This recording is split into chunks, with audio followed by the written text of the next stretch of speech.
আমবালির video দেখাচ্ছি আজকে যে ফাইনালি আমবালি তৈরি হয়ে গেছে। এই যে আমি এখন ঢাকনাটা খুলে ফেললাম, খুলে ফেলে আপনাদেরকে দেখাচ্ছি। এই হচ্ছে সেই আমবালি, এটা হচ্ছে সেই আমবালি। এই আমবালি হচ্ছে কিন্তু এটা হচ্ছে প্রোবায়োটিক ফাইবার, মানে এটাকে প্রাকৃতিক ব্রাশ বললেও ভুল হবে না। যে আমরা যে খাবারটা খাই সেই খাবারটা সব কিন্তু বের হয় না, আমাদের পেটে থেকেই যায়। তো এরকম আমবালি যদি খাওয়া যায় তাহলে যেটা হবে যে পেট থেকে যে সমস্ত খাবারগুলো বের করে দিবে। এই যে আমবালি আমি দেখাচ্ছি কিভাবে খাওয়া যায়। এই যে আমবালি, এই আমবালির সাথে আমি অল্প একটু টক দই দিয়ে দিই টেস্টের জন্য।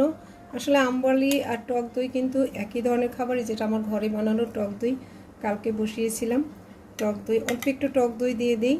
আর আমবালি টক দই দুটোই কিন্তু প্রোবায়োটিক্স। এর সাথে আমি যেটা করব একটুখানি প্রিবায়োটিক্স দিয়ে দিব।